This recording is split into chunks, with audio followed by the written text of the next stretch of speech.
बोले बाबा जी की। हेलो, जय बोले बाबा जी की सर, जय बोले बाबा जी जय की। बोले बाबा जी की। सर हम बाबा जी की यात्रा पे जाने का प्लान कर रही थी। हाँ जी। तो सर हमने ये सुना है कि यात्रा में ना ऑक्सीजन की कमी होती है। तो अगर हम पहलगाम से जाएंगे तो ऑक्सीजन की कमी मतलब कौन कौन से ऐसे पड़ाव है ना जहाँ पे ज्यादा रहती है? अच्छा, तो मैं आपको इसके बारे में थोड़ा अपने एक्सपीरियंस के हिसाब से बताता हूँ, आप सुनते रहिएगा और लास्ट हाँ में फिर जी, जो आपको क्वेश्चन होंगे पूछ लेना, ठीक है। तो ठीक है ऑक्सीजन सर। की कमी होती है यात्रा में, और जो मेरा एक्सपीरियंस है उसके हिसाब से ये है कि बाबा जी की यात्रा में जहाँ कहीं प्लेन है और आपको लग रहा है कि मुझे सांस लेने में दिक्कत नहीं हो रही है, मैं आराम से चल रहा हूँ, वहाँ तो आप जैसे मर्जी चल सकते हैं। लेकिन फिर भी मैं ये कहूँगा कि बाबा जी की पूरी यात्रा में ही आपको बेबी स्टेप चलना चाहिए, मतलब स्टेप बाय स्टेप, छोटे थोड़ा चले फिर रुक गए, थोड़ा चले फिर रुक गए, थोड़ा चले फिर रुक गए, मतलब या फिर छोटे छोटे कदमों से टिप टॉप करके जाए। बेबी स्टेप ना, बच्चा छोटे छोटे कदम रखता है, ऐसे हाँ छोटे जी। छोटे कदमों से चलते रहेंगे तो आपको कहीं रुकने की जरूरत नहीं है। वैसे कुछ ऐसी चीजें हैं, एक्चुअली क्या है कि ऑक्सीजन की कमी लगा लीजिए या आपका थकना लगा लीजिए, दोनों चीजें सेम ही है। जब आप बहुत ठीक। तेज चलते हैं तो आपको सांस लेने में दिक्कत होती है, क्योंकि हमारी सांस फूल जाती है, और ऐसा नॉर्मल सी बात है, जितना हम हाइट पे जाएंगे वहां पे ऑक्सीजन लेवल कम मिलेगा।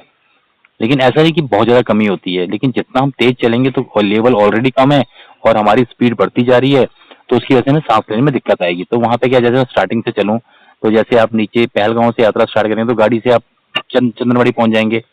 तो चंदनवाड़ी ठीक से है। जैसे पिस्सू टॉप चढ़ेंगे ना, तो पिस्सू टॉप में खड़ी चढ़ाई है।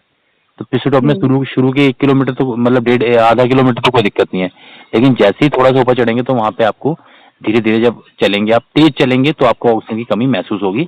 अगर छोटे छोटे कदमों से चलेंगे, जैसे आप 10 कदम चले, फिर आपने मतलब मुश्किल से 15-20 सेकंड आराम किया, फिर 10 कदम चले, ठीक है। फिर 15-20 सेकंड आराम किया, तो आपको ऑक्सीजन की कमी नहीं लगेगी।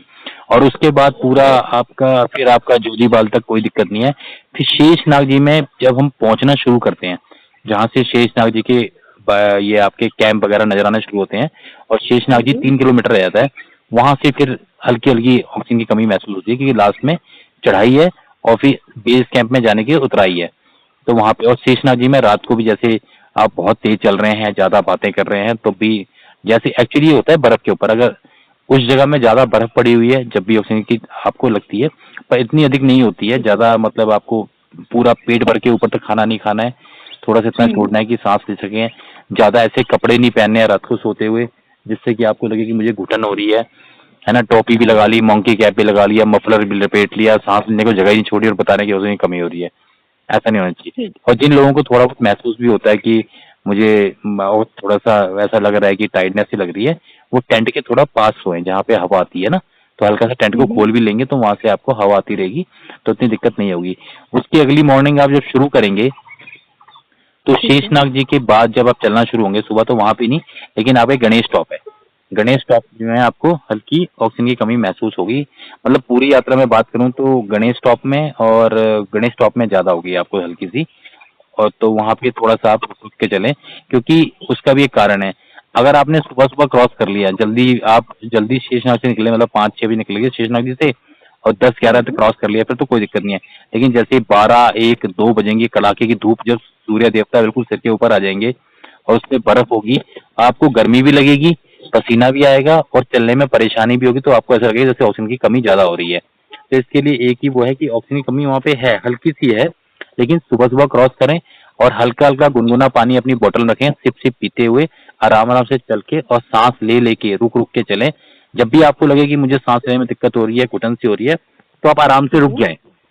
जब भी चलें जब आप बिल्कुल कंफर्टेबल हों, बिल्कुल अपनी सांस को ना तोड़ें, जबरदस्ती ना करें, क्योंकि आप जबरदस्ती करेंगे भी तो फिर आगे जाके परेशानी होगी आपको। उसके बाद आप ठीक है। चलते हैं तो आपका पंच वो आएगा, आपका भोजपत्री का भंडारा आएगा, कोई दिक्कत नहीं है। पंचतरनी में तो बिल्कुल ही दिक्कत नहीं है। उसके बाद जब आप बाबा जी गुफा में पहुंचते हैं वहां पे भी कोई दिक्कत नहीं है। लेकिन जब आप बाबा, जहाँ पे भी आपको चढ़ाई मिलेगी ना हल्की सी, वहां पे आपको हल्का सा महसूस होगा कि ऑक्सीजन की कमी हो रही है। जैसे ही आप बाबा जी गुफा पे चढ़ना शुरू करेंगे ऊपर पैदल, तो सीढ़ियां चढ़नी है, तो घर में नॉर्मल आदमी सीढ़ी चढ़ता है तो वहां पे भी सांस फूल जाती है, और वो तो इतनी हाइट पे है बाबा जी का मतलब मंदिर। तो वहां पे आप जब हम्म। कंटिन्यू चढ़ते हैं तो सीढ़ी पे भी हम ऐसे करते हैं, 5 सीढ़ी चढ़ते हैं, थोड़ी देर रुकते हैं, 5 सीढ़ी चढ़ते हैं, फिर थोड़ी देर रुकते हैं, तो वहां पे भी कमी होती है थोड़ी सी। बाकी मैं तो ये कहूंगा कि पूरी यात्रा अगर आप आराम से छोटे कदमों से करेंगे तो आपको पूरी हम्म। यात्रा में कहीं पे भी ऑक्सीजन की कमी नहीं होगी। बाकी आप कपूर वगैरह कुछ ना सूंघें, आप गुनगुना पानी रखें अपने पास, और बिल्कुल हल्का हल्का अपने होठों को और जीभ को गले को गीला करते रहें।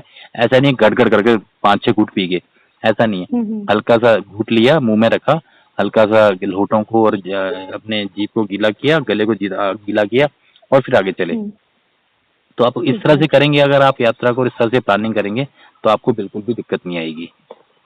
और बालटाल में कहीं ऑक्सीजन की कोई ऐसी दिक्कत है नहीं। आपको मैंने बता दिया, सबसे मेन है गणेश टॉप पे, और उसके बाद है बाबा जी की गुफा के पास जब सीढ़ियों पे जाते हैं ना, वहाँ पे हल्की सी होती है। अगर आप छोटे कदमों से यात्रा करेंगे तो मेरा ये दावा, आपको बिल्कुल भी दिक्कत नहीं होगी, बिल्कुल भी परेशानी नहीं होगी और आपकी यात्रा बहुत अच्छी होगी। ठीक है जी। ठीक है सर। मैं ये बोल रही थी सर कि अगर मतलब वहाँ पे बाई चांस ज़्यादा दिक्कत हो जाती है ऑक्सीजन की, तो अवेलेबिलिटी होती है क्या ऑक्सीजन सिलेंडर की? बिल्कुल, जैसे पिस्सू टॉप पे भी आपका मेडिकल, जहाँ जहाँ पे मैंने आपको पॉइंट बताया, यहाँ सब पे आर्मी के कैंप बने हुए हैं, क्योंकि काफी यात्रियों को जो नहीं मानते हैं जल्दी चलते हैं।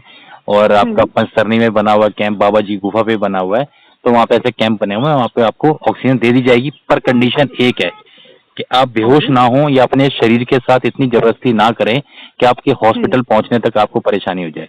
हर इंसान को पहले ही पता चल जाता है, कोई अचानक से बेहोश नहीं होता है। कोई भी अगर यात्रा में भी कोई बेहोश हो रहा है तो ये कोई परेशानी होती है तो हमें वो पहले ही पता चल जाता है कि हाँ, मुझे ऑक्सीजन कम आ रही है, मुझे परेशानी हो रही है। तो इस चीज के लिए आप उसी टाइम पे काउंटर मेजर लें, ना कि इतना वेट करें कि मैं बिल्कुल बेहोश हो जाऊंगा, बिल्कुल परेशान हो जाऊंगा जब किसी को बताऊंगा या जब हॉस्पिटल जाऊंगा। ठीक है। ठीक है सर। तो मेडिकल फैसिलिटीज हैं, लेकिन फिर भी आपको ध्यान रखना है जब भी आप यात्रा करें कि यात्रा में देखते रहें कि जैसे आपकी थोड़ी सी तबियत लग रही है आपको डाउन, तो आप मेडिकल में कांटेक्ट कर लें। अगर मेडिकल वाले आपका ऑक्सीजन लेवल और आपका बीपी वगैरह चेक कर लेंगे और उनको लगेगा सब कुछ ठीक है, जब भी आपको आगे जाने की परमिशन देंगे। अगर नहीं ठीक होगा तो वो आपको वहीं रोक लेंगे। आप ये ना सोचें कि मैं मतलब वो है, क्योंकि आगे जाके अगर अब गणेश टॉप पे मैं चढ़ रहा हूँ और वहां पे मुझे दिक्कत होगी तो पीछे तो मैं जबरदस्ती करके आ गया, लेकिन गणेश टॉप पे मैं चढ़ते वक्त इतना परेशान हो जाऊंगा कि मुझे फिर बड़ी दिक्कत होगी। तो ये फैसिलिटीज होती हैं, पर आप इस बात का विशेष ध्यान रखें। ठीक है। ठीक है सर। सर ये एक बात और बताइए आप कि अगर ऑक्सीजन सिलेंडर हम खुद ले जाना चाहें अपना, तो क्या कैरी कर सकते हैं यात्रा में? अलाउ होता है? हाँ जी, कैरी करना अलाउ होता है, बिल्कुल अलाउ होता है। कुछ यात्रियों को मैंने देखा है जो अपना लेके आते हैं और अपना यूज भी करते हैं। अगर आपको इसका पूरा नॉलेज है और आपको पता है कि कैसे यूज करना है, या कभी ज्यादा ना ले लें, कभी कोई परेशानी ना हो जाए, तो अगर आपको उसके बारे में जानकारी है तो आप लेके आ सकते हैं, कोई दिक्कत नहीं है। बालटाल में मिलते हैं पर शायद वो लोकल वाले मिलते हैं, तो अगर आप लेके आए तो अच्छे वाला अपना लेके आए साथ में, अगर आपको लगता है तो।